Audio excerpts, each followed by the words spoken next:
सुंदर वन में सावन का महीना था और आसमान से झमाझम बारिश हो रही थी। ऐसे सुहावने मौसम में जहाँ सब अपने घोंसलों में दुबके थे, वहीं जंगल का एक संपन्न कौवा कालू कौवा अपनी पत्नी गोरी कौवी के लिए ताज़ा मिर्च और प्याज लेकर घर आता है। अरे ओ गोरी, देखो तो आज मैं बाजार से कितनी अच्छी और ताज़ी हरी मिर्च और प्याज लाया हूँ। ओ माँ, इतनी अच्छी हरी मिर्च और प्याज, तुम अचानक ये सब खरीदने के लिए पैसे कहाँ से लाए कौवा जी? अरे वो सब छोड़ो, मुझे रास्ते में एक जरूरतमंद पंछी मिल गया था। उसे पैसों की बहुत जरूरत थी, इसलिए उसने कौड़ियों के भाव अपनी सब्जियां मुझे दे दी। क्या कह रहे हो? आजकल इतनी सस्ती सब्जियां तो देखने को भी नहीं मिलती। बहुत अच्छा किया। सुनो, आज इस करकराती बारिश में अच्छे से मिर्च प्याज के कुरकुरे और चटाकेदार पकौड़े बनाओ। आज तो मैं जी भर कर खाऊंगी। हाँ, तुम चिंता मत करो। आज ऐसे पकौड़े बनाओ कि पूरा मोहल्ला खुशबू से महक उठे।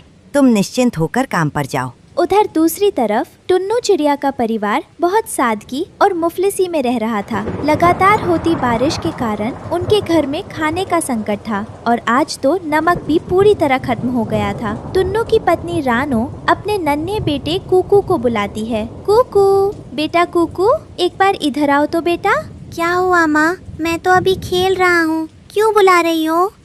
अरे बेटा, खाना चढ़ाया तो देखा कि घर में तो नमक ही नहीं है। जरा पड़ोस में गोरी भाभी के घर से थोड़ा सा नमक मांग लाओ। अच्छा माँ, मैं अभी जाता हूँ, नमक लेकर जल्दी वापस आऊँगा। नन्हा कुकू अपने घर से उड़कर गोरी कौवी के घर जाता है। वहाँ कालू कौवे के घर में पकौड़ों की छन छन आवाज और लाजवाब खुशबू आ रही थी।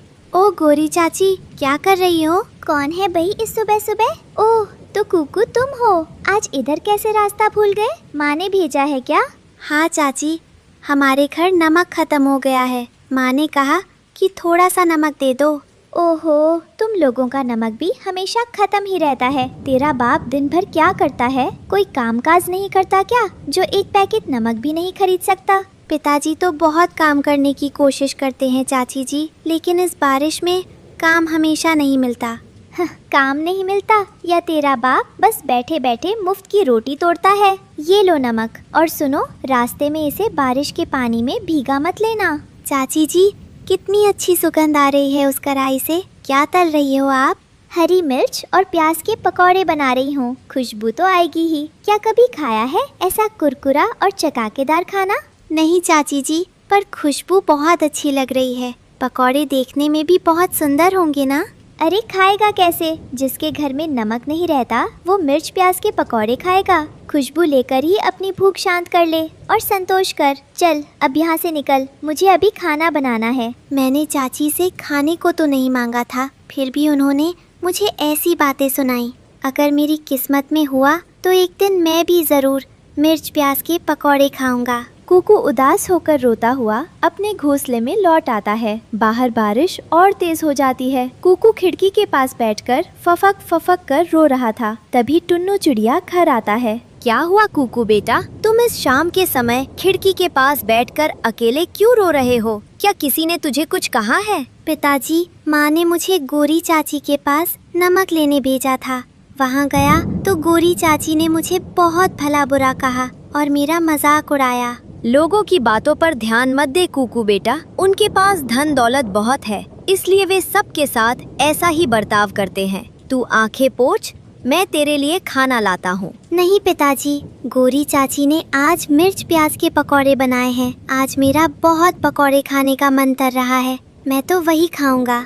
रानो, सुन रही हो? मेरा बेटा कितनी उम्मीद से कह रहा है। क्या घर में थोड़ा सा चने का आटा और मिर्च प्याज होंगे? कुकू के लिए कुछ व्यवस्था करनी है। आप पागल हो गए हैं क्या? घर में चावल दाल ठीक से नहीं है और आप पकौड़े की बात कर रहे हैं? कहाँ से लाओगे इस बारिश में सामान? हमारे घर में कुछ क्यों नहीं है पिताजी? गोरी चाची ठीक ही कहती हैं। हमारी किस्मत में ये चटपटा खाना कभी नहीं मिलने वाला।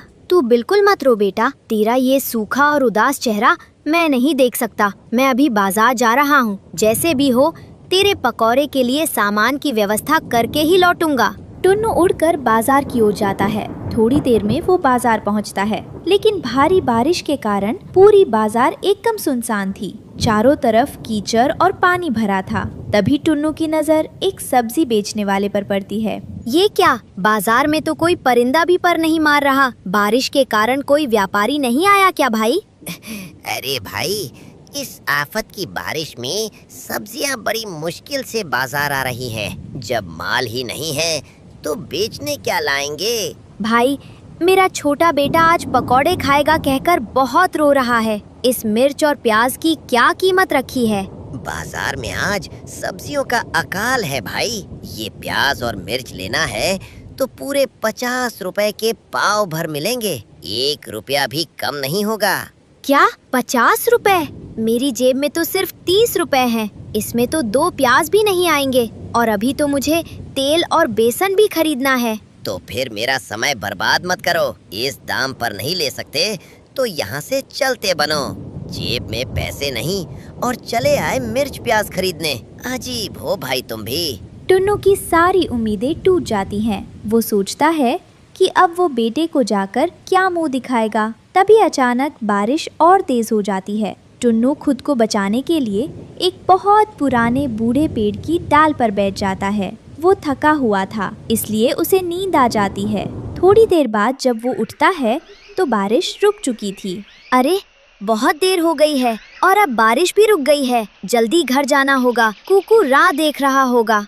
अरे ये क्या, इस बूढ़े पेड़ की जड़ें तो पानी के बहाव से बिल्कुल ढीली हो गई हैं और ये पेड़ कभी भी गिर सकता है। मुझे कुछ करना होगा। टुन्नू अपना दुख भूलकर तुरंत काम में जुट जाता है। वो अपने नन्हे पंजों से मिट्टी खोद कर लाता है और पेड़ की खुली हुई जड़ों को अच्छी तरह ढककर उसे सहारा देता है। तभी अचानक वो बूढ़ा पेड़ मुस्कुराते हुए दिव्य आवाज में बोलने लगता है।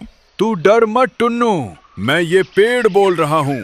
तूने आज बहुत बड़ा और नेक काम किया है। बहुत से लोग मेरे नीचे आकर आराम करते हैं, पर किसी ने कभी इस बेचारी जड़ की परवाह नहीं की। कितना दयालु है तू। मैं तो एक छोटा सा पंछी हूँ पेड़ भैया। आप हमें छाया और आश्रय देते हैं, इसलिए मैंने आपकी थोड़ी सी सेवा कर दी। देख टुन्नू, तूने मेरी निस्वार्थ मदद की है, इसलिए मैं तुझे उपहार स्वरूप ये जादुई लकड़ी की टोकरी देता हूँ। इसे संभाल कर अपने पास रखना। ये तेरी सारी इच्छाएं पूरी करेगी। ये तो एक साधारण लकड़ी की टोकरी है। इससे मेरी गरीबी कैसे दूर होगी पेड़ भैया? ये कोई साधारण टोकरी नहीं है। ये तुझे कभी निराश नहीं करेगी। लेकिन मेरी एक शर्त है टुन्नू, इस जादू से जो कुछ भी भोजन या धन मिले उसे तुझे जंगल के बाकी जरूरतमंद और गरीब पंछियों के साथ बांटकर ही खाना होगा। मैं वादा करता हूँ पेड़ भैया, जो भी मुझे मिलेगा वो मैं अकेले उपयोग नहीं करूँगा। गरीबों के साथ बांटकर ही खुशियाँ मनाऊंगा। तेरी बात सुनकर बहुत अच्छा लगा। अब जल्दी घर जा। देख, तेरे अच्छे दिन आने में ज्यादा देर नहीं है। खुद पर विश्वास रख। टुन्नू जादुई टोकरी लेकर उड़कर घर आता है, लेकिन रास्ते में जल्दबाजी के कारण उसके पंखों में रखी 30 रुपए की छोटी पोटली गिर जाती है और उसे पता भी नहीं चलता। घर पहुंचते कुकू दौड़कर उसके पास आता है। पिताजी, आप लौट आए। जल्दी बताओ, मेरे लिए मिर्च प्याज के पकौड़े बनाने के लिए सामान लाए हो ना? आज हम मजे से पकौड़े खाएंगे। बेटा, बाजार में जाकर देखा तो मिर्च प्याज की कीमत इतनी आसमान छू रही थी कि मेरी हैसियत से बाहर थी। और तो और रास्ते में मेरी पैसों की पोटली भी कहीं गिर गई। सर्वनाश हो गया। ये क्या किया आपने? अब इन दिनों हमारा घर कैसे चलेगा? इस बारिश में आपके पास कोई काम भी नहीं है। हमारी जो पुश्तैनी जमीन खाली पड़ी है, कल मैं उसे टोनी भाई को बेच देती हूँ। कुछ पैसे आ जाएंगे। ठीक कहा रानो, जमीन को तो खाया नहीं जा सकता। उसे बेचकर जो पैसे आएंगे उससे कुकू को कम से कम एक बार पेट भर पकौड़े खिला सकूंगा और गोरी के अपमान का बोझ भी थोड़ा हल्का होगा। पिताजी, आप परेशान मत हो। ये लकड़ी की टोकरी जो आपको मिली है, अगर ये सचमुच जादुई है तो हमारा घर खुशियों से भर दे और मुझे ढेर सारी मिठाइयाँ और पकौड़े दे। अचानक वो लकड़ी की टोकरी हिलने डुलने लगती है, जैसे उसमें जान आ गई हो, और देखते ही देखते टोकरी के अंदर से गर्मा गर्म पकौड़े, स्वादिष्ट मिठाइयाँ और ढेरों अनाज की बारिश होने लगती है। पूरा घर खुशियों से भर जाता है। माँ देखो, लकड़ी की टोकरी तो सचमुच जादुई निकली। हमारा पूरा घर मिठाइयों से भर गया। मिठाइयों और पकौड़ों की सोंधी सोंधी खुशबू हवा में तैरती हुई सीधे पड़ोसी गोरी कौवी के घर तक पहुंच जाती है। ओह, अरे ये मिठाइयों की इतनी अच्छी सुगंध कहाँ से आ रही है? ये तो रानो चिड़िया के घर की तरफ से आ रही है। लाओ जरा छुपकर जाकर देखूं तो सही, क्या तमाशा हो रहा है। गोरी कौवी रानो के घर की खिड़की से झांककर देखती है तो पूरा घर मिठाई से भरा होता है। वो लालच में अंधा होकर चुपके से अंदर घुसती है और एक प्लेट उठाने की कोशिश करती है, लेकिन गलत नियत के कारण सारी मिठाइयाँ जादू से उससे चिपक जाती है और वो अपनी जगह से हिल भी नहीं पाती। अरे ये क्या हो गया? मैं तो हिल भी नहीं पा रही हूँ। मुझे छोड़ दो।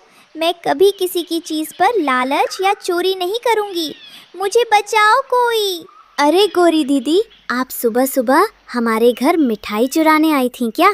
दूसरों की चीज़ पर लालच करने का फल ऐसा ही होता है। हाँ गोरी चाची, दूसरों का अपमान करते समय तो आपको बहुत अच्छा लग रहा था, लेकिन हम आपकी तरह दिल के छोटे नहीं हैं।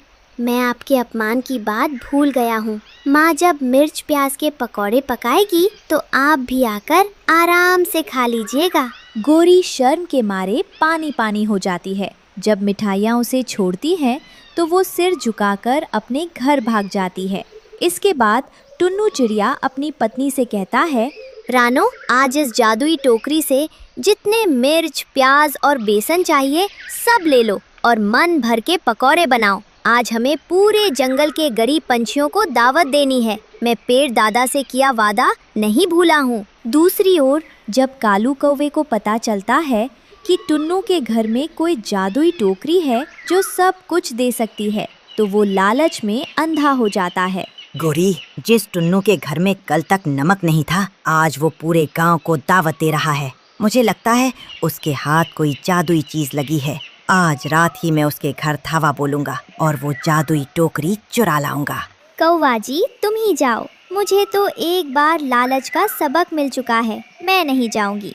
आधी रात को जब टुन्नू का परिवार गहरी नींद में सो रहा था, कालू कौवा चुपके से उनके घोंसले में घुसता है। वो इधर उधर देखता है और कोने में रखी जादुई लकड़ी की टोकरी को पहचान लेता है। आहा, तो यही है वो जादुई टोकरी। अब ये मेरे हाथ लग गई है। टोकरी बाबा, मुझे जल्दी से बहुत सारा मेंढक का अचार और धन दे दो।